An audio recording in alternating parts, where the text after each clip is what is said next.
1931 Dime, Silver Rarity of the Great Depression intro. The unexpected key engaging, slightly reverent. What if I told you that one of the most beautiful coins ever minted in the United States, struck in the very depths of the Great Depression, is also one of the most elusive to collectors? Today, we are looking at the 1931 Mercury Dime. In a year when the country's economy was collapsing, the U.S. Mint scaled back production dramatically. This massive reduction created an unexpected numismatic treasure.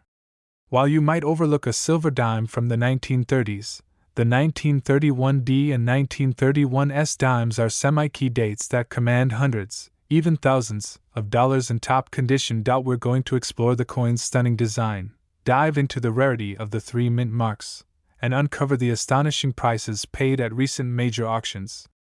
Get ready to check your silver stash. The Mercury Dime, beauty and symbolism. The coin we're discussing is officially the Winged Liberty Head Dime, but everyone calls it the Mercury Dime. Designed by the celebrated sculptor Adolph A. Weinman, it first debuted in 1916. The obverse front features a young Lady Liberty wearing a Phrygian cap, a classic symbol of freedom, with wings. Many mistook this for the Roman messenger god Mercury, giving the coin its famous nickname. The reverse, back this side, holds powerful symbolism. It shows a fasces, a bundle of rods wrapped around an axe, which represents unity and strength under law. This is flanked by an olive branch, signifying peace. Struck in 90% silver and 10% copper, the Mercury Dime has a weight of $2.50 and a diameter of $17.90. This silver content alone gives every 1931 dime a base value. But it's the rarity that makes the high-grade pieces truly valuable. The Great Depression and mintages. A numbers game. 1931 was one of the bleakest years of the Great Depression. With little demand for new coinage and banks hoarding what little silver and currency they had, the U.S. Mint's production plummeted. This economic reality is the sole reason the 1931 dimes are so scarce today. The dime was struck at three mints: Philadelphia, no mint mark; Denver, D, and San Francisco, S.1. The Philadelphia Mint, 1931, mintage, $3, $150, $000 rarity.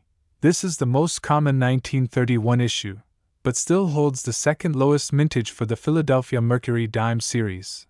Value: circulated examples are valued mainly for their silver content and a small collector premium, around $5, $15.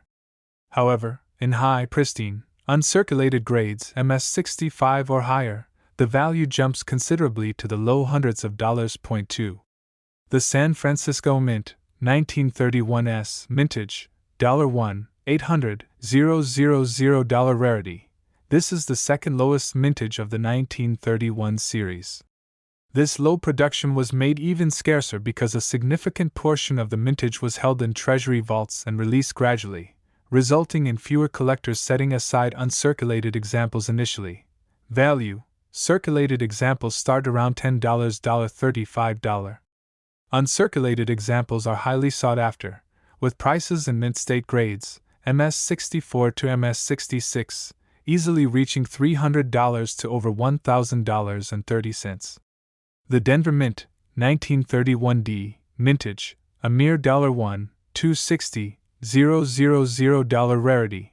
The 1931D has the lowest mintage of all three 1931 issues and is the third lowest mintage of the entire Mercury Dime series, only surpassed by the 1916D and the 1921D. It is a genuine semi-key date. Value: even heavily circulated pieces, good/very good, hold a strong premium, typically starting around $15, $40.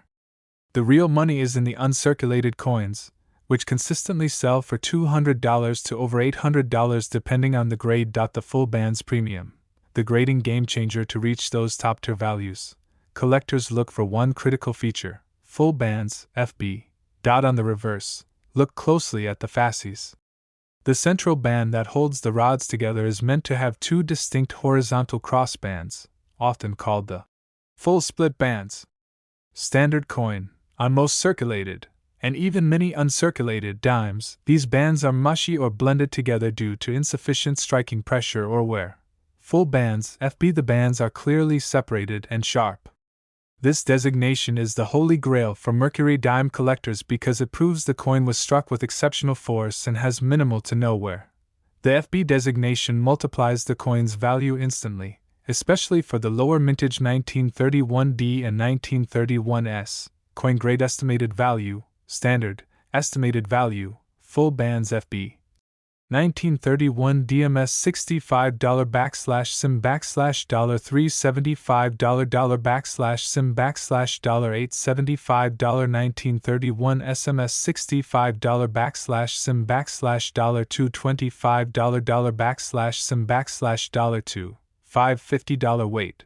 Why is the 1931S full bands so much more valuable?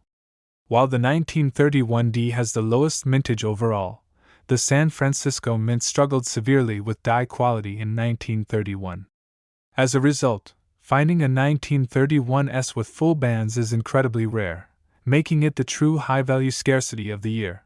Auction records. Where the silver soars now for the exciting part. What are these stunning coins worth to serious collectors? The auction block tells the true story of rarity. The top prices are achieved by the elusive full bands coins, particularly the 1931S.